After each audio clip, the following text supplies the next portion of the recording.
Okay, so today I will talk about algebraic stacks in synthetic algebraic geometry. So first of all, I'm not familiar with stacks in the traditional context much.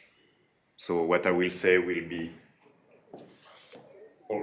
just synthetic, and I don't know if it interprets to the right thing externally.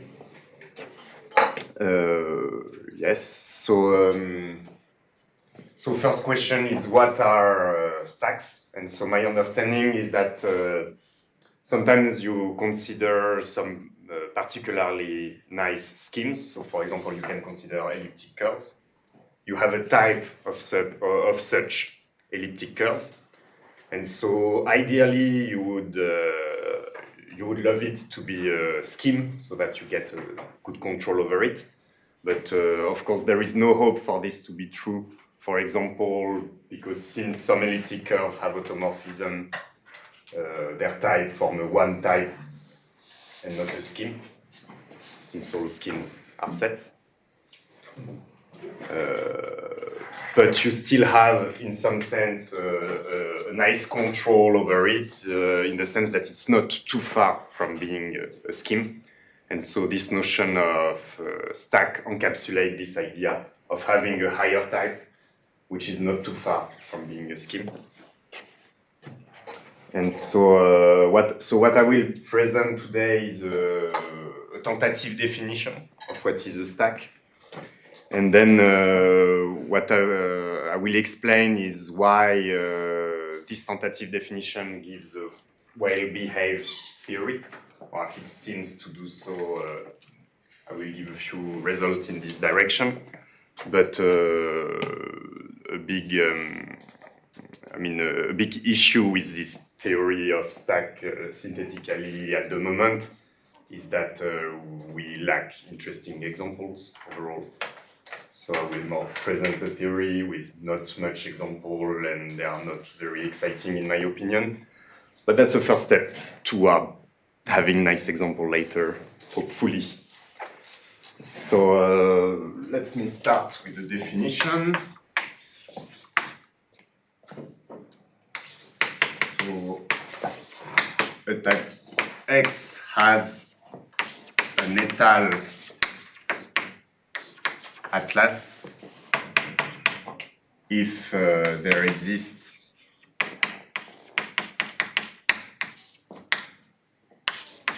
a finitely presented algebra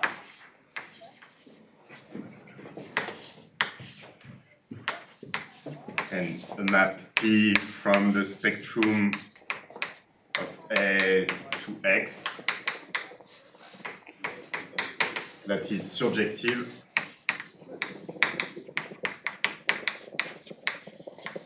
and formally étal.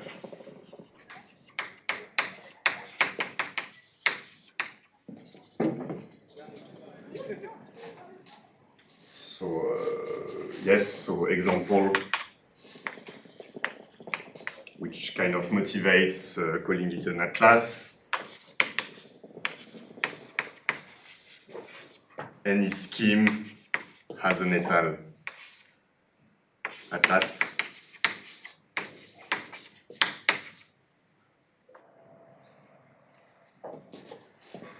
And so, yeah.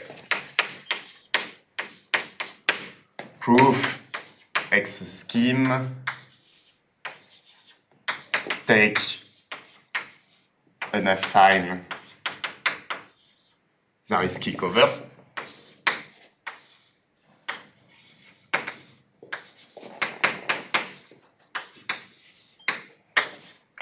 Let's say UI for I in I. And then you can consider the sum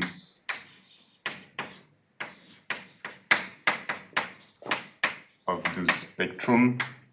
So no, yes, Y is already an open.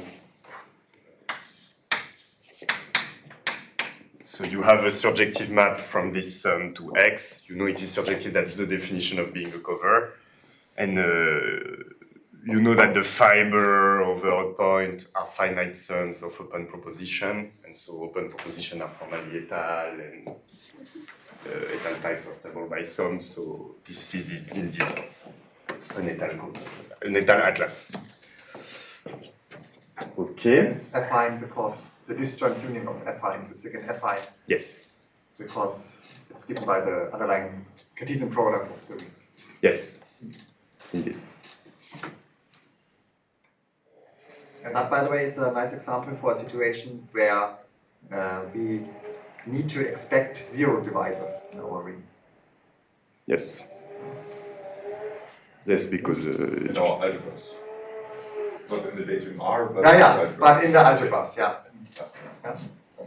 Yes. So when I have something which is not irreducible. Right, but perhaps I'm just saying, I mean, we could also have reformulated the definition of étale atlas to say there's a family of finitely presented algebras with those projection morphisms which are each formally étale and so that they are jointly surjective. Yeah. And then we would not be forced to take the Cartesian product of the underlying rings, and then we would have less zero divisors in our life. yes. Yes. So now let's do a co-inductive definition.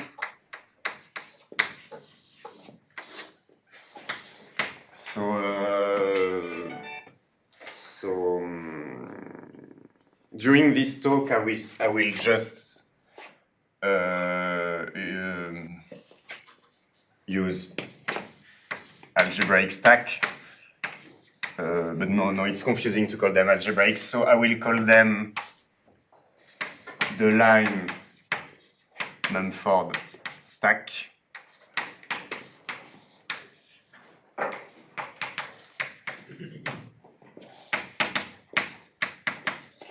Is a type X such that, and so first condition, X has an étale atlas.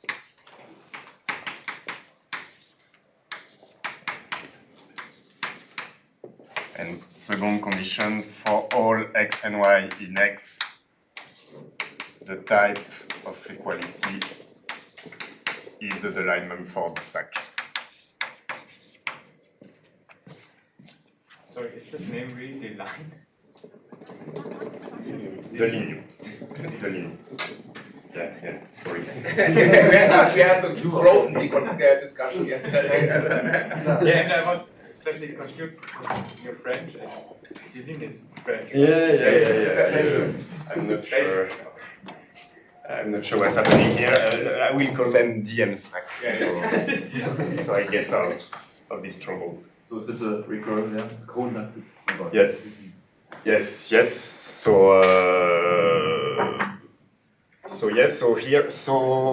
a DM stack can be a type of any truncation level, although I certainly do not pretend to have an untruncated interesting example of DM stack in this sense, but maybe there is some that we can find. And an untruncated one? Or does this really definition not imply that it? No. How would you ever check that something untruncated is a DM stack? You don't have the base case here, right? So let's check that the unit type is a DM stack. Okay, first of all, we have to check that it has an étale atlas. I think you believe that. Yeah. And then second, we have to check that for any 2 points. There's only one choice. We have to check the identity type. This is again unit type. So now we have to give that the unit type. We have to give a proof that unit type is in the DM stack. We plug in the proof that we are about to construct. So we allow co-inductive reasoning. We are allowed to do this because this is a co-inductive definition and not an inductive definition. So the proof can be an infinite object in the sense that it can reuse what you have to. So an alternative would be to define, for example, a DM minus 2 stack as a contractible type, and then go inductively from here.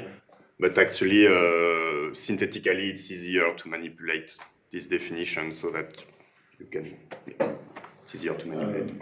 I guess spheres are examples. So, sorry? Spheres are examples, maybe.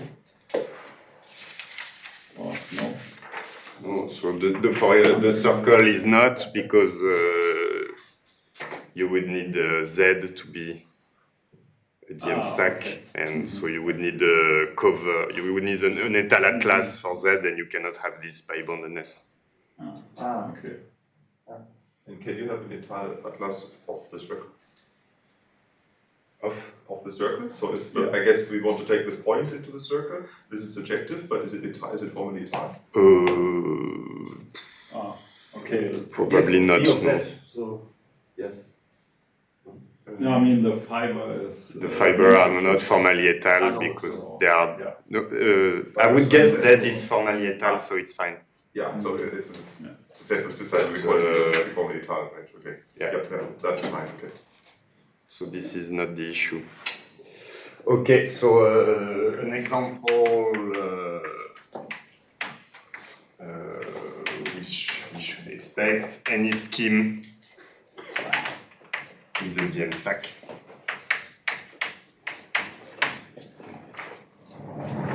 And so proof. Sorry, before you give the proof. So, in hot you usually don't have co-inductive types. Like, is this That's some? where you live. Yeah, not in the hot book. So, Yeah. or do you? I'm not sure. I don't think you do. I'm not But this is sure an- this is So is a this an reasonable. extension of the language where you have to allow conductive types, or can you just?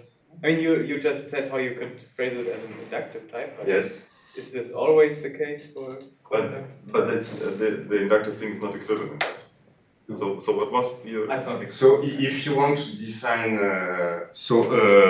you can define Deligne-Mumford n stack, that is n type that are Deligne-Mumford stack inductively, but without any truncation hypothesis on X, I don't know how to do it without co-inductive thing. But I think, as I said, it's quite experimental, and maybe this is not a good idea to define it co-inductively. And But I mean, so far it is because it's easy. I yeah, mean, it's just for like it works for Yeah, but it's, my purpose. it's an extension of the language there to allow. Yeah. Yes, But not a and it's one. not. Like, Yeah. you could do this in cubical actor, right? Okay, I guess, but in ACTA I can. So there are co-inductive types. I don't know how it's called. Okay, but here I just need to express that X and all the identity types and all their identity types and so on are each have an étal atlas. Yeah. Yeah. Okay. Yeah. Yeah. Seems cumbersome. Yes, I agree, but at least it's just an What account. are you saying that this definition is Yeah, but I equivalent have to saying that the iterated identity types have an étal atlas? is that really equivalent? Because then we have a Yeah, then, definition without co-inductive. yeah. Yeah, what it looks. How do you Yeah. formulate it without infinitely many pi types? No, you said what? Ingo said for every natural number n, Yeah. and then a sequence of that starts with two chosen points in x, Yeah. and then 2 points in their identity Okay. type, and Yeah, then on okay. a sequence of length n, Yeah. then the resulting identity type in the end has an étal atlas. That's Yeah. what you said, right? That is what I want to say, yeah. But so That's maybe what this this definition means. okay. So this is like when you say How do you? when you have in a programming language when you would like to get streams, which are co-inductive types, and but if you don't have them, you can still express them through inductive types. I mean, just say and function types. Right. Like you have a function from natural numbers to something, which. Yeah. But don't we mix now external and internal? Natural number? Yes, because I mean this looks like something going over the external natural numbers. I would I mean, yours was what the internal natural numbers, and here I'm not sure about this. I mean, I mean, I think you can internally show in ACTA that if you define streams co-inductively, it's the same as functions from the networks. We did that in this one. Ah, okay. Okay, then I'm.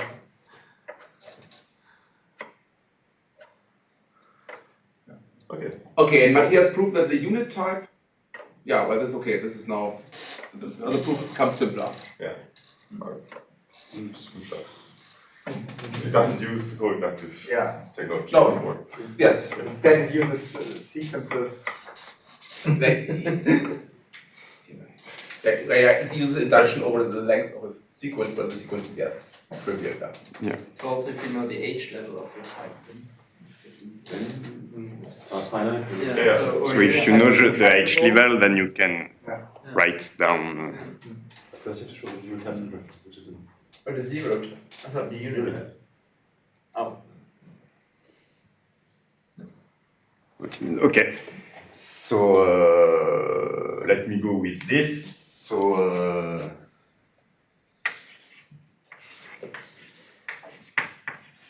we know any scheme has an étal atlas.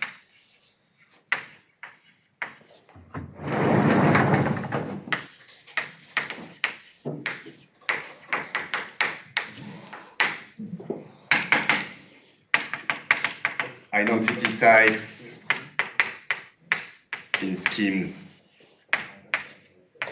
are schemes, and so we conclude co-inductively.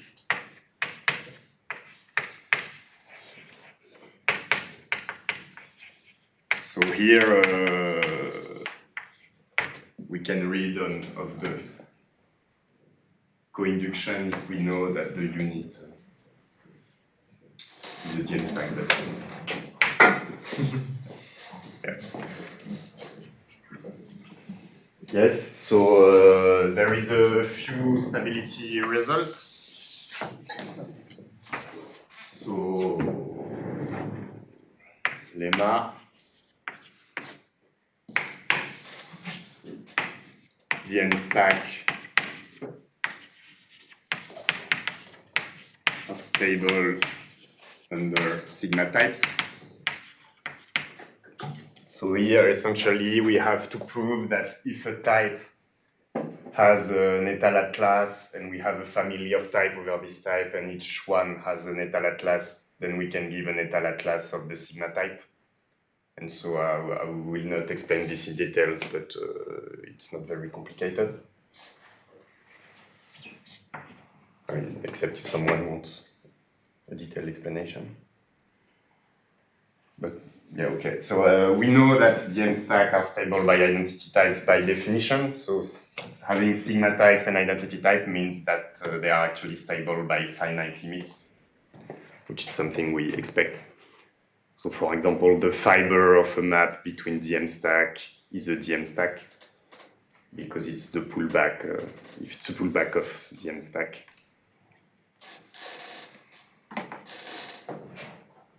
So, yes.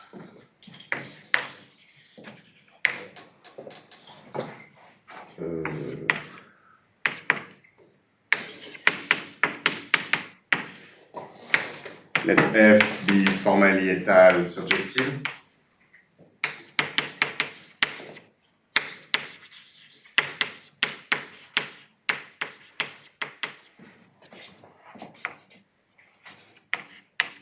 Such that the fibers of F are DM stack.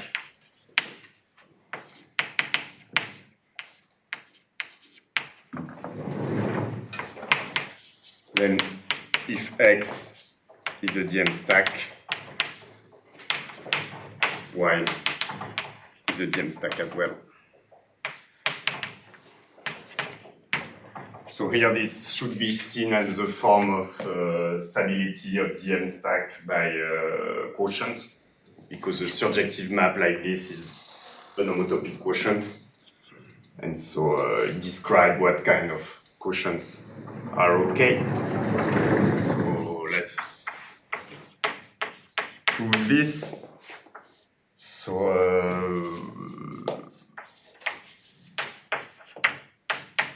we have an atlas for X, an étal atlas for X by hypothesis. And then we have a formally étal surjective map from X to Y, so this gives an atlas for Y.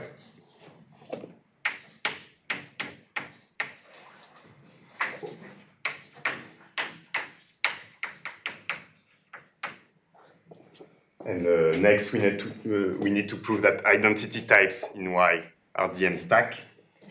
And so to do this, so assume Y and Y prime in Y.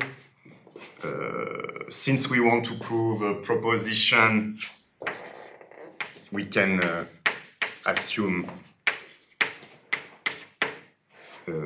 say X prime in X such that f of X prime is equal to Y prime.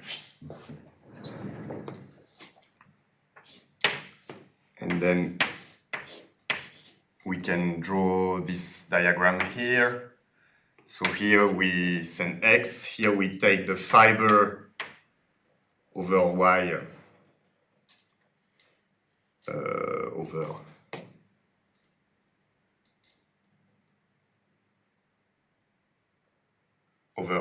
Y prime rather.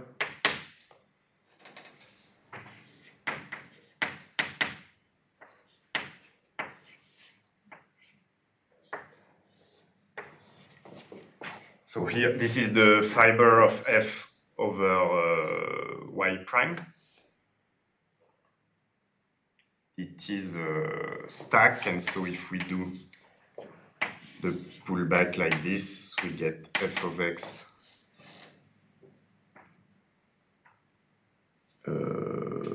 Okay, I got confused. So here we want f of X prime equals to Y. So here I should use Y and here X prime. Okay.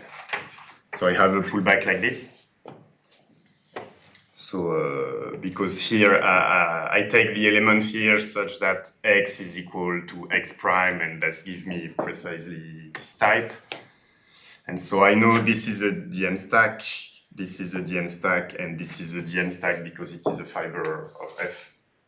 And so this type is a DM stack as well.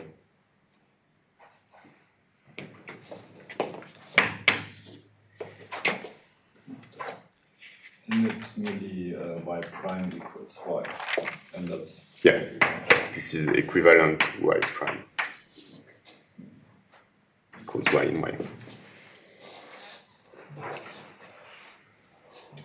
So yeah, let's use this one to give some other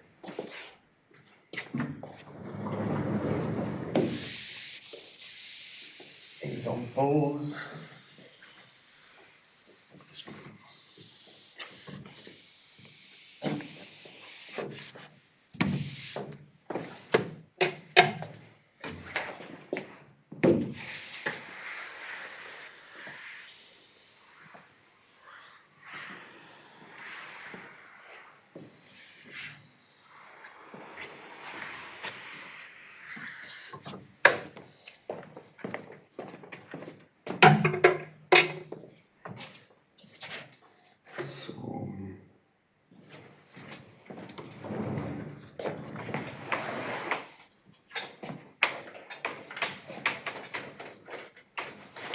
So let G be an infinity group.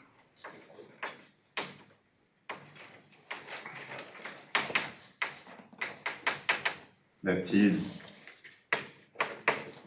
a DM stack and formally étal.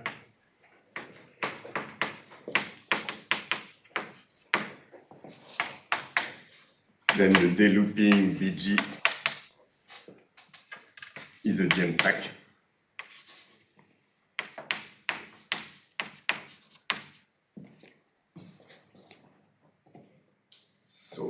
yeah. Proof, we have a surjective map from 1 to BG, because BG is connected. And so, let's call it F. So all fibers of F are merely equivalent to G. And G was assumed a DM stack and is formally étal, so we are precisely in the hypothesis of this result done here. Yes, okay. Corollary.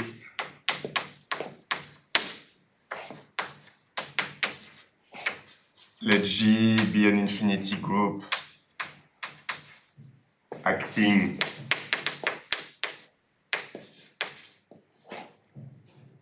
on X DM stack.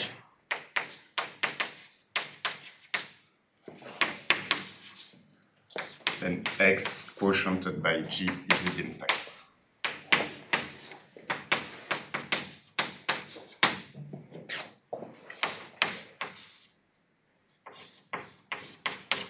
And so recall that an action of a group is the same as the map P from BG to type. Sorry. Oh yeah, formally étal. Okay. Yes.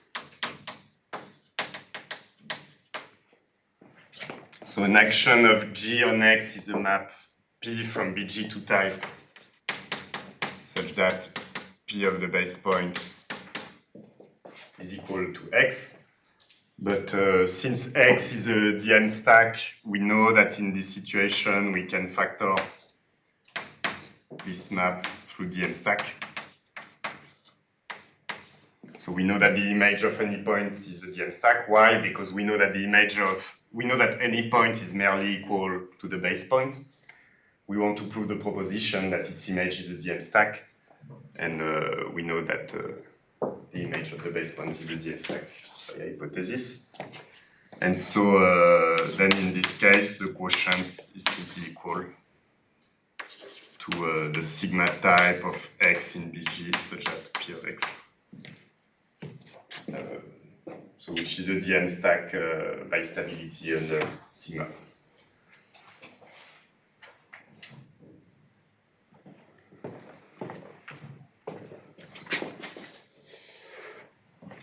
So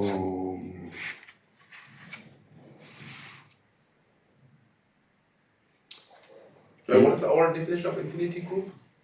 yes. It has group structures in all degroupings. Yes, so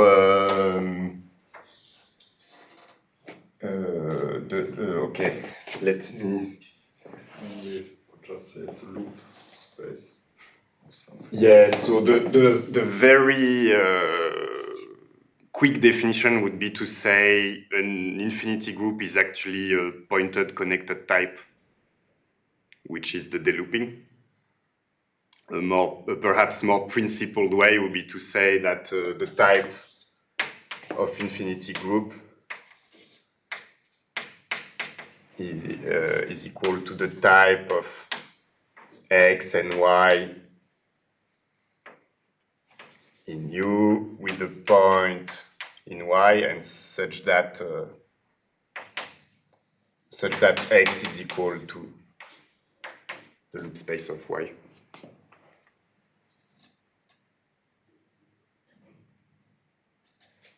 So, which means the same thing. I mean, this is equivalent to the sum of Y in U such that Y. So, yeah. So the idea is to define a higher group as something that has a delooping. Mm-hmm. which is, it's a bit of a trick, because if we try to define higher group by writing down the multiplication associativity, we need to write infinitely many coherents, and this, I think it's not known if we can do this in homotopy type theory at the moment, to my knowledge. At least I don't know how. I think David did it, but I mean in a co-inductive way. And Okay. it wasn't very much communicated. At least it's experimental, let's say then. The thing below are just point types. So Yes. Yes, exactly. yeah, connected. Oh yeah. I misconnected. So why connected? I don't know. You have to assume that- yeah. Yeah, I forgot to ask for the connected. Otherwise, we don't get what we want, because when we take the loop space, we only care about the connected component of the point anyway. So yeah, but if you want G to be a group, a set with a group structure, this works. So if you have a set that is a group, then you can actually construct the delooping, and this works as well. Maybe I should have just used the zero group to be less confusing. Okay, so.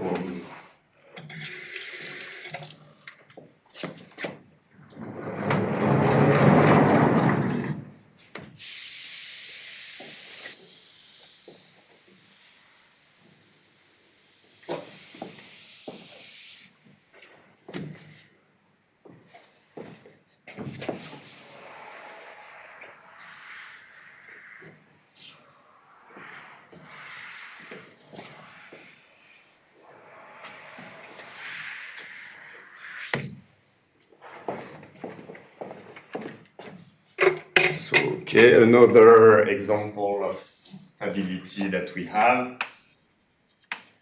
So lemma, let X be a formally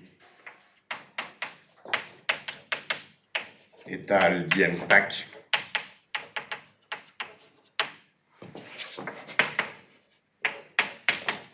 Then the n truncation of X is formally étal dm stack.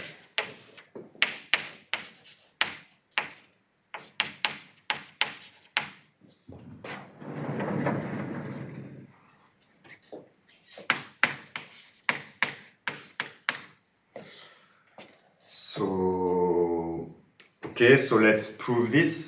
So we do this by induction on n. If n is equal to -2, we are done, because it means the type is contractible, and I mean, the -2 truncation is a contractible type, so we know it is a dm stack. And so now for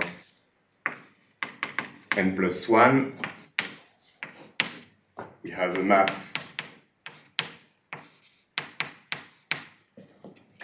a surjective map from X to the n+1 truncation of X.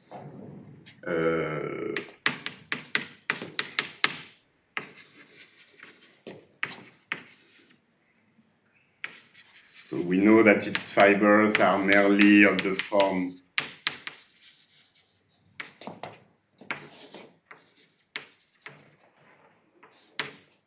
the sum of X in X, such that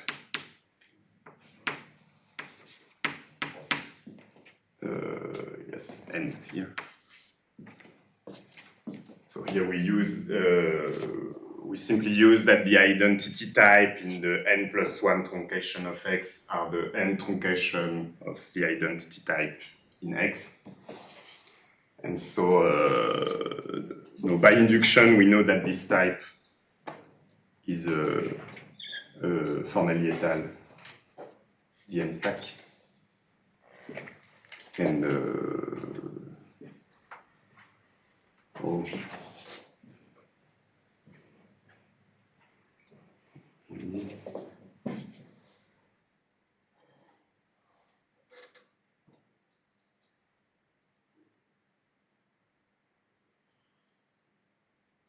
Because we don't know that identity type. Oh yes, because yes. So we know that this is formally étal because being formally étal is stable by identity type.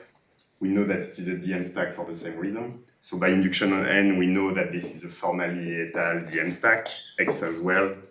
Both are stable by sigma type, so we can conclude. Yes. Well, what is the -2 truncation? So the -2 truncation is the functor which sends any type to 1. So a -1 truncated type is a proposition. Yeah. So a -2 truncated type. Should be something contractible, but if it's the empty type, then like the -2 truncation would still be. Would be one. Yes. Yeah. Identification And is it's not subjective. Yeah. That's why Yeah. that doesn't fit. Yeah. Yeah, but I was confused. Why do you say formally étal? So can you also do it with just DM stacks? Did you?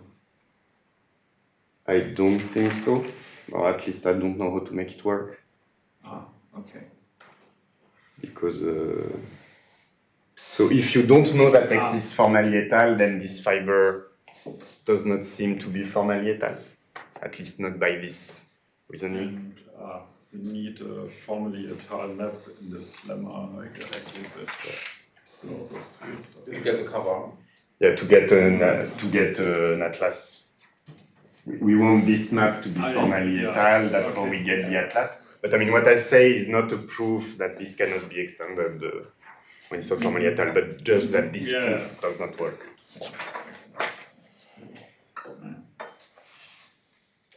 I mean, you can add something affine or some scheme.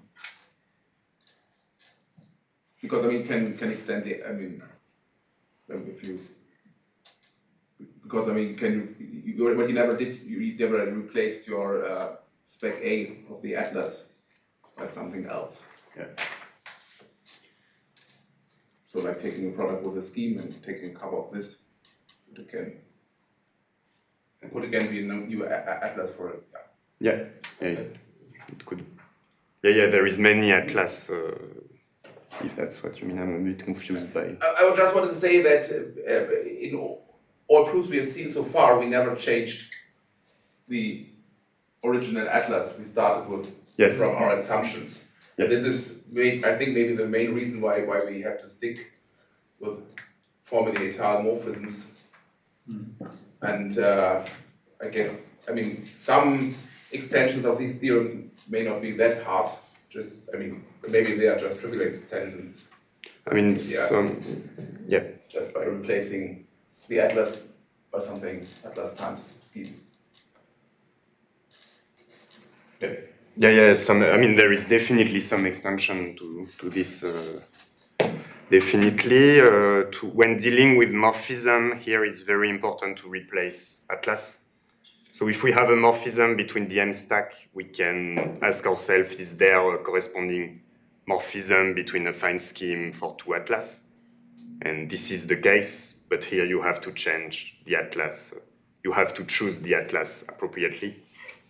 And a result you can find in the notes as well is that for a bunch of property of morphism, so for example, being smooth, formally smooth, formally étal, surjective, and combination of them. If you have a map between stack is, for example, formally smooth, if and only if it has a map between étal atlas, so between a fine scheme in an étal atlas that are formally smooth. So, which is, that's a remark. And so now let's consider, definition. We call an algebraic proposition.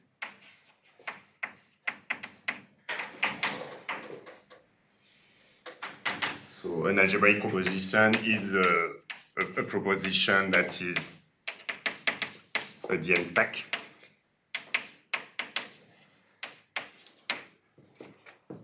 Okay, very basic definition. A remark, P in a proposition is a DM stack if and only if it has an étal cover. An étal atlas, sorry. So because its identity type are contractible, so they are DM stack. And so lemma we can give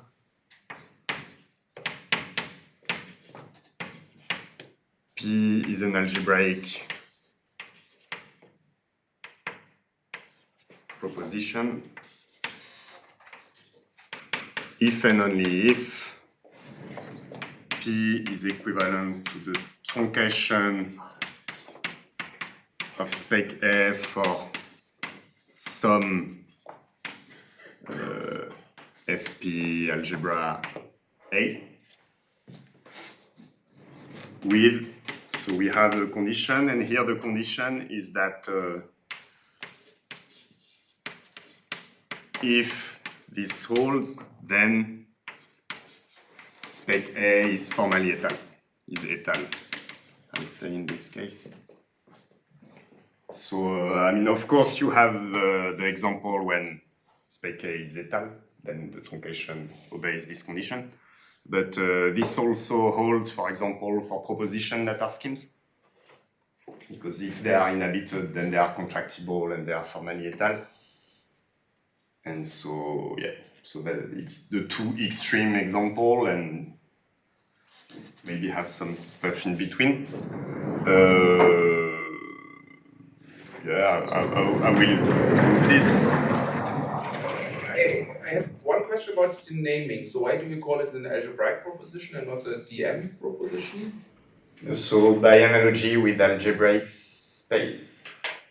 And here there is I think the naming is confusing the traditional literature. Yeah, because I mean an algebraic stack is something more general than a DM stack.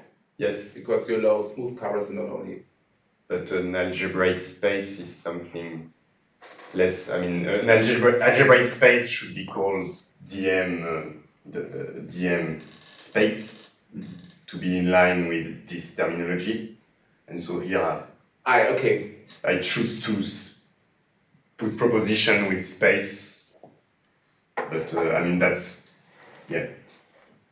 It's just to keep using algebraic space as. Okay, but by algebraic stack, you mean something more general than Deligne-Mumford stacks? So there is as well the so-called Artin stack, where you ask that the identity types are the Deligne-Mumford stack and you have a smooth atlas. Yeah. And which is a algebraic stack. Okay. Yeah, I mean, I'm not very sure on how the terminology should be. By the way, it's fairly, I mean, I believe, I conjecture, let's say, that the Deligne-Mumford, I mean, that a proposition has a smooth atlas if and only if it has an étal atlas. That seems quite possible. But maybe I'm wrong. So it's doubly justified to call it right. Yeah. Yeah, I haven't thought. The result I presented about smooth scheme, maybe it allows to answer this question. I haven't thought about it. But yeah, okay. That's, yeah. Yes. Yes. Algebraic space is like an algebraic, So a zero truncated algebraic stack. It's a DM zero stack in this context. Yeah. I mean, that's the analog. Right, DM stack. So it's just so it's just a set with a smooth atlas. Étal. So it's a set with an étal atlas such that its identity types have étal atlases. No, wait, didn't you say algebraic stack was with the smooth for the identity? Yeah, but algebraic space have étal atlas, Okay. and algebraic stack have smooth. Okay. Atlas, which is it's the traditional terminology. Yeah, it's confusing indeed. Yeah.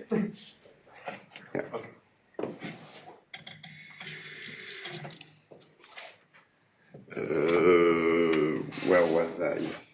The lower left. Yeah. So what's actually that map from spec A truncated to spec A? No, it's a map which yeah, okay. Let me rewrite this. It's a map which send any element in the truncation of spec A to the proposition that spec A is étal. Which is you can, by the way, you can remove the truncation here if you want. That means the same thing. So yes, so it's a scheme that if it is inhabited, it is étal. So that's why I claim, for example, you have proposition that are scheme, because if they are inhabited, they are contractible, and so they are étal. And you also have étal scheme because they are étal no matter what. And maybe more example.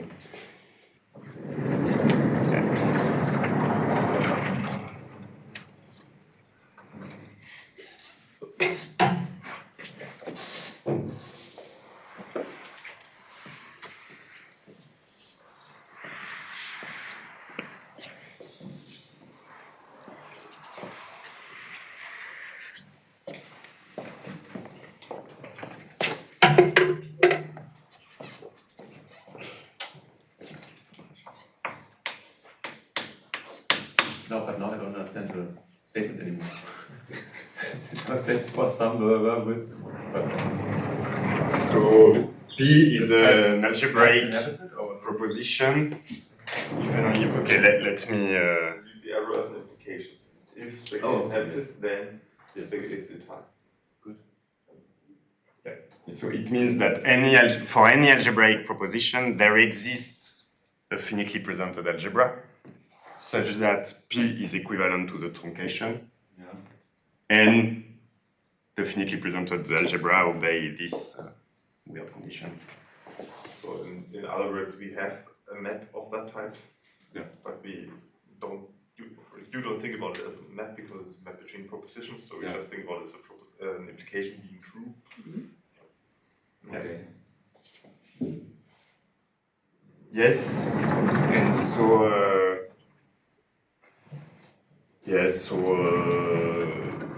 proof. So let P be an algebraic proposition. Then we know that there exists A such that we have a map from spec A to P that is surjective and formally étal. But then this map being surjective means that we have the equivalence we want.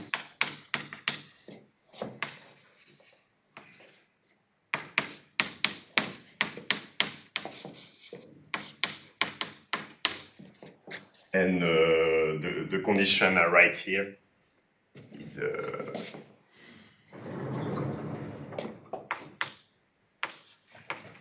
and it's equivalent to saying that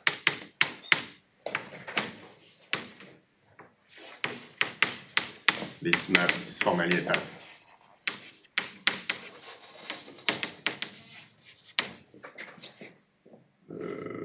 If and only if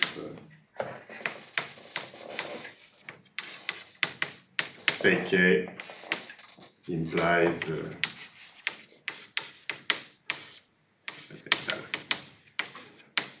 so both conditions are equivalent. That's not complicated to see.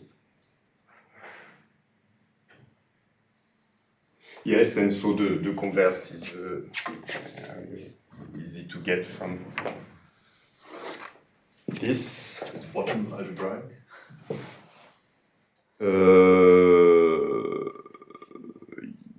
Yes, because we have an empty scheme. So bottom is a scheme. So corresponding to the zero algebra. Yes. And so it is a stack in particular. Good example. Yeah, and so I have a bit of time left. So now let's go with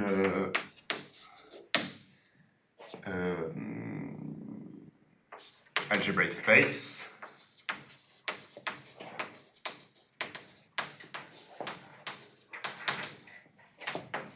So it's a DM0 stack.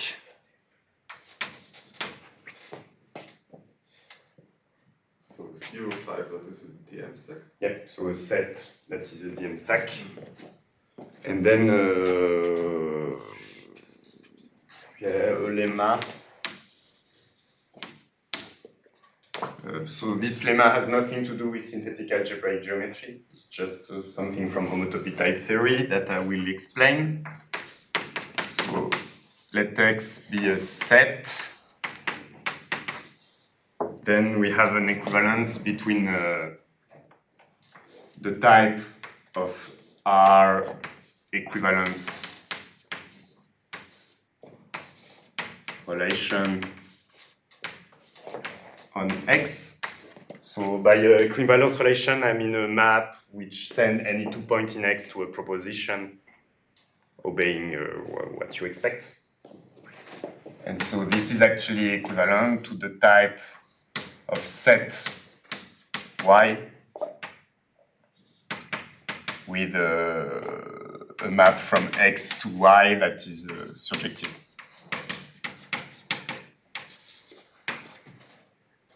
So okay, notation.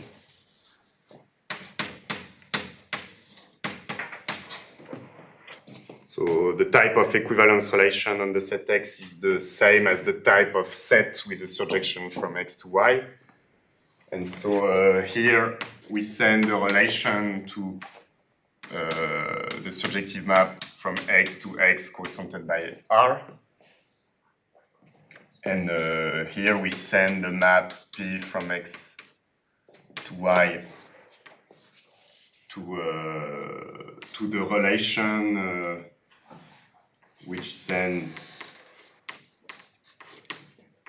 so the relation which say that two types are related if P of X is equal to P of Y in Y.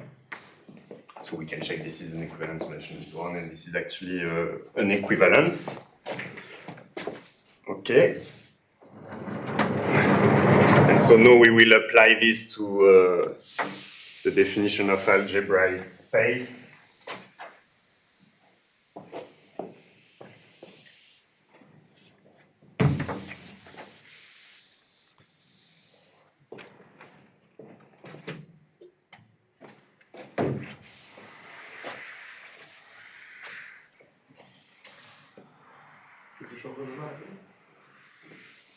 Yes.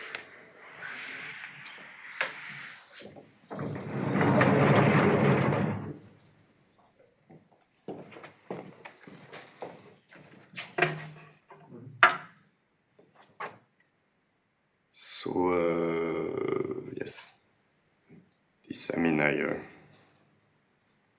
not sure how to comment on this lemma. Yes. So equivalence relation is proposition value. Yes. Yes. Yeah. Proposition valued, and that's how you get a set here. So if there is generalization where you don't take this to be a proposition valued, but for example, you could take this to be set valued, then you would have to enforce that this builds a groupoid structure on X. And in this case, you would get that this thing with a groupoid, a groupoid structure on a set X is the same as a one type with a surjective map from X to the one type. And presumably you could do this for any fixed natural number n, but then doing it internally, you run into the usual coherence problem. But yeah, so here it's the version for set. And so, yeah, let's say proposition. X is an algebraic space if and only if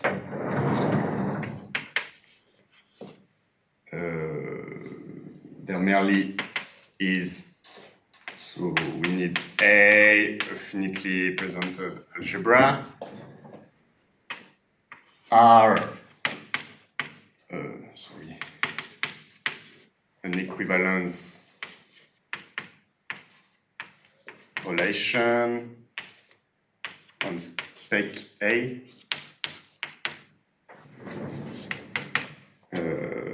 that takes value not only in proposition but in algebraic proposition.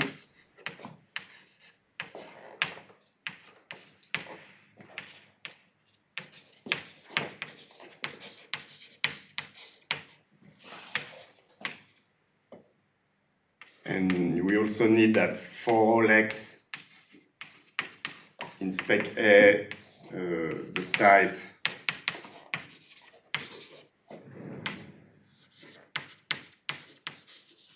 so this is called the fiber of the relation. So we need that this type is formally smooth, formally étal, sorry.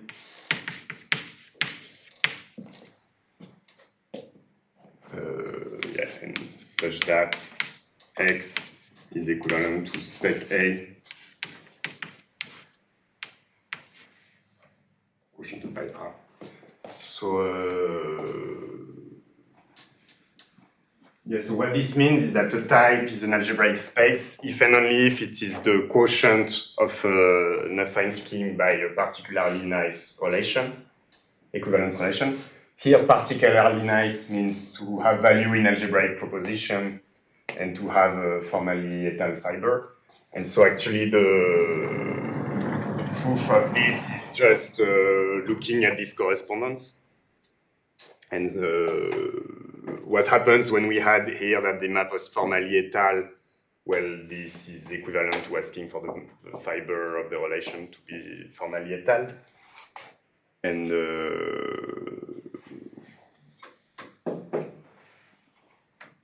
and asking for the relation to take value in algebraic proposition is the same than to ask that identity types in Y are algebraic proposition. And so that's how we get this equivalence. And so, okay, here so a remark is that presumably we can do exactly the same thing for DM1 stack. So using groupoid here and one type here, and then we would get that DM1 stack are precisely quotient of a fine scheme by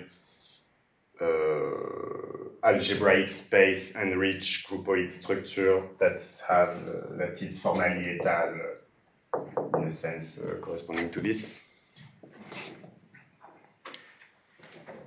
And yes, I think I will stop here.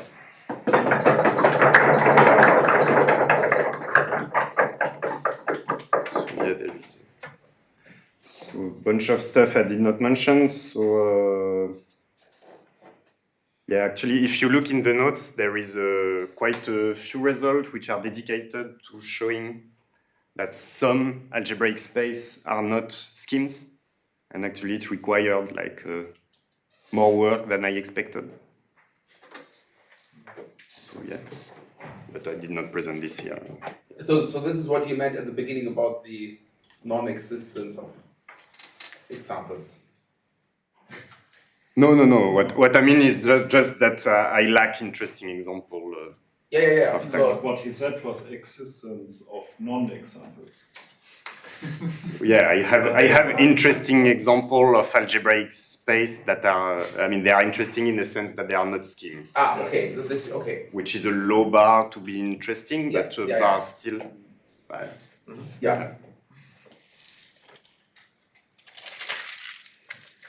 Okay, and then okay, and so non-existent of non-examples. This is I mean, yeah, non-example of a scheme. Yeah. But interesting example, I would say, of an algebraic space. This is how we should phrase it. Yeah. But No, I mean, I mean, the result is that we have a couple of interesting examples that are interesting in the sense that they are not scheme, which is, yeah, that's really this. So. Yeah, and I mean, we saw a lot of examples along the way in the form of the lemma, for example, that if you mod out an étal group on a scheme, you get a stack. And we know a lot of étal groups. So boring ones like Z mod NZ or. Yeah. But does that mean we can? And then you just have to come up with an action of that scheme. So can I take A1 and Z mod 2Z and take X maps to minus X? Yeah. But is this? Was there no condition on the action? Which action? So I want to mod out this group action. I know that I have a scheme and my group is, I mean, it's a finite type, so it's everything I want. Yeah. And then I have an arbitrary action and I can mod that out and get the M stack, is that right? Yes. Okay, cool. Yeah, it should be a DM1 stack if the action is not free. Yeah, so in this case, for example, I will get a point 0 that has an automorphism, right? And the non-zero points will not, or if my characteristic is not 2, something like that, then they won't have automorphisms. Okay. So maybe that is a slightly interesting example. So you, an example. Let me look. So as you know, as examples that are worth what they're worth, there is one where you take the two lines like this, and you identify all the points. So you identify this way. So x0 and 0x away from the origin. So what you get is something that kind of looks like the line, except at the origin where something weird happened.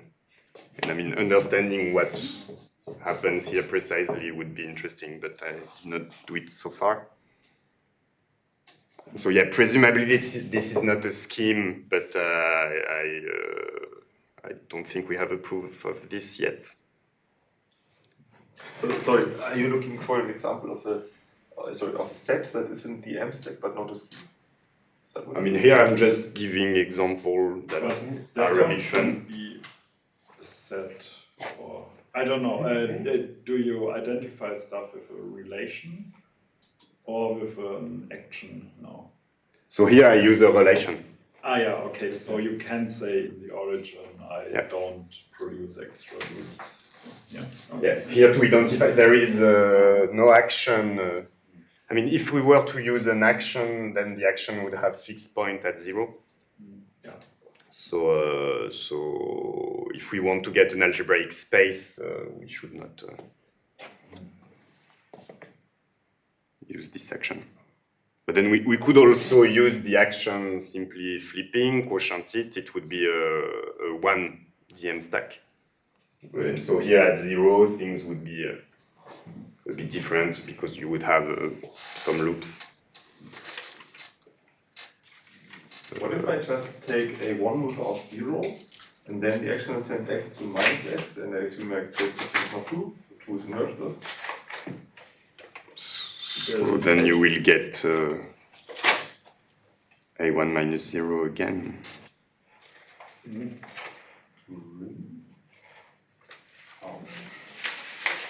X to minus. I want to identify x with minus x, yeah.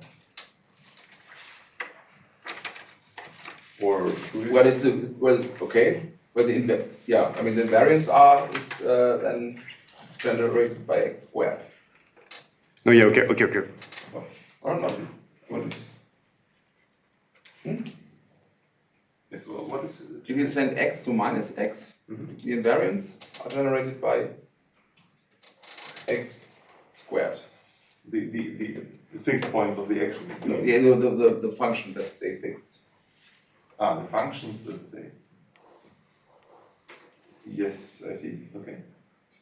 So yes, the quotient is right. just the spectrum of k r adjoint x squared.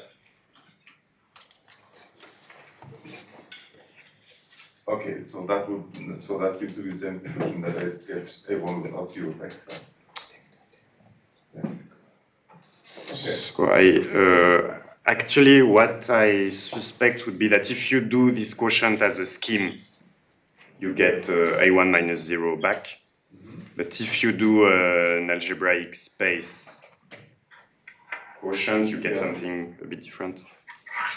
So this could also be an example of an algebraic. I think it is. I suspect it somewhere in the notes, but I'm not sure I remember correctly.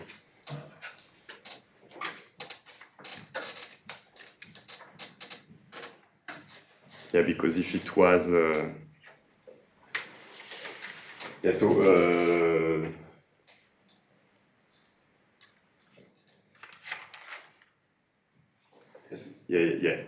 if it was so you have A1 minus 0, the quotient, the scheme quotient will just be the square map.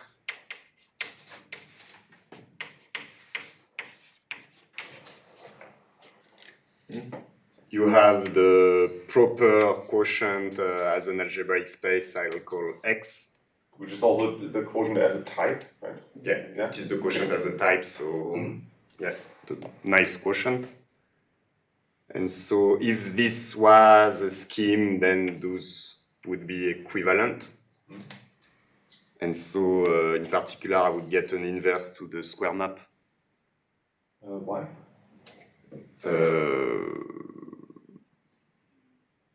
I mean, because this map here is kind of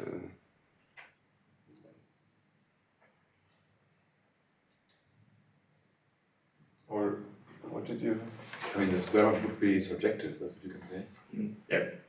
Ah, right. The square map would be surjective, so you would not get an inverse, but you would get that it is surjective, and that's already bad enough to the conclude. Square map, so we know that the square root is not surjective on invertible numbers, right? Yeah. So we know that the true quotient here is not the scheme A1 without 0. Or the true quotient that is not the square map. Yeah. So you know this is not a scheme. The hard part here is to prove that the scheme quotient is this. Yeah. Which is synthetically. I mean, it's well known, but yeah, you need a bit of work to do this. Okay, good. And all of this is if two different than 0. Yeah.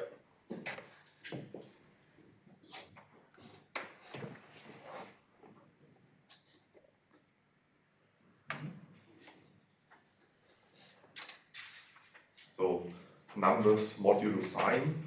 This is a set which is not a scheme. Yeah. And let me check in the notes if I find quickly. Yeah, so and in the notes there is an extension where you make the p roots of unity acts on A1 minus 0 for any p different of 0. And the same story can be told.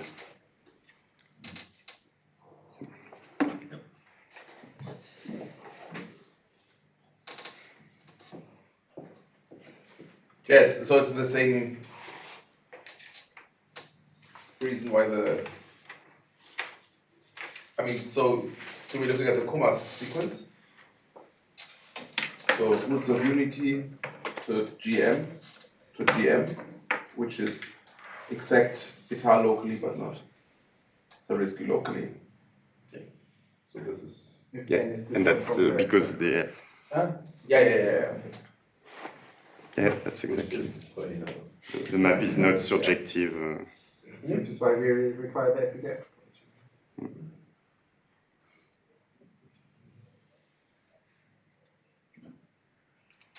And something you didn't say is that you say it's surjective, which is with respect to the Zariski topology.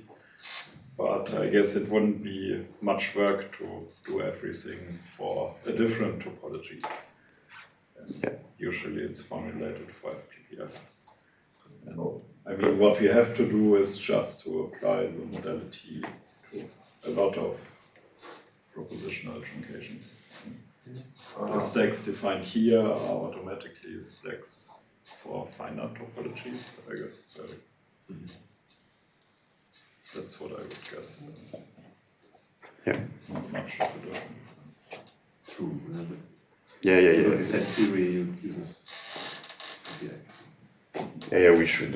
I mean, in the end, probably that the definition of the M stack will also add some shift condition.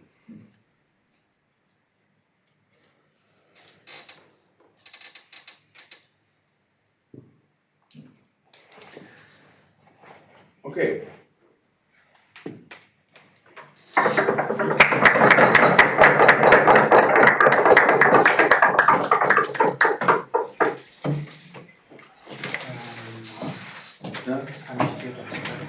Ja, sicher. Ja, das ist auch eine Frage.